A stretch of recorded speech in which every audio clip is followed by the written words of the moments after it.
नमस्ते। हमारे घर के पास में रजनी रहती हैं। वो पेट से हैं तो सारा दिन अकेली रहती हैं क्योंकि उनके पति काम पे निकल जाते हैं।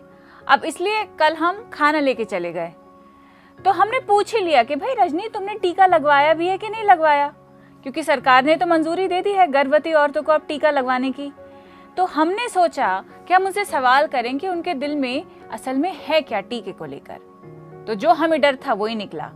बोलती हैं टीचर दीदी हम तो तैयार हैं टीका लगवाने के लिए, पर हमें डर लगता है कहीं हमारी गर्भावस्था में कोई समस्या ना हो जाए।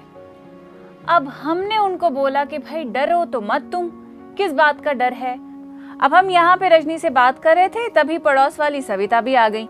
उन्होंने रजनी का ये सवाल सुना तो उन्होंने एक और सवाल हमसे पूछ लिया कि टीचर दीदी हमने अभी हमारे यहाँ बच्चा हुआ है और हम दूध पिलाते हैं, अब आप बताइए अगर हम टीका लगाएंगे तो कहीं हमें समस्या तो नहीं हो जाएगी, कहीं दूध सूख तो नहीं जाएगा। तो हमने डॉक्टर साहब से पूछा है ये सारे सवाल एक एक करके। डॉक्टर साहब सबसे पहला आपका सवाल ये है कि क्या गर्भावस्था में कोई समस्या होती है टीका लगाने से कि नहीं?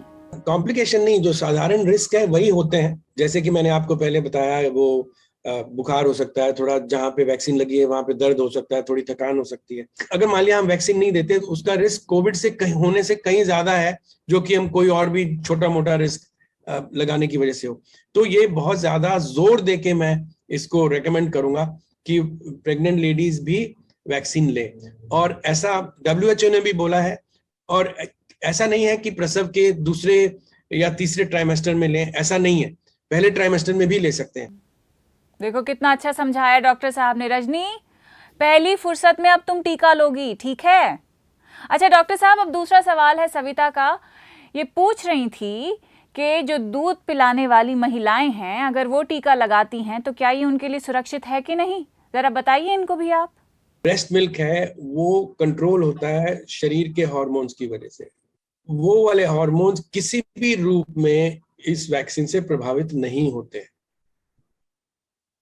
बल्कि ये खास तौर से कहा गया है कि चाहे वो प्रेगनेंसी के दौरान हो, चाहे वो ब्रेस्ट फीडिंग के लिए हो, जो मदर्स जो ब्रेस्ट फीड कर रही हो, किसी भी रूप में उनको वैक्सीन अवश्य लेना चाहिए। ब्रेस्ट मिल्क के द्वारा वैक्सीन का कोई भी कंपोनेंट, कोई भी उसका भाग जो है ब्रेस्ट मिल्क के द्वारा बच्चे के शरीर में नहीं पहुंचता है। तो ऐसा कुछ नहीं है कि जो मिल्क सूख जाता है, माँ का जो दूध सूख जाता है या उसको स्तनपान कराने में कुछ दिक्कत होती है, ऐसा कुछ भी नहीं है।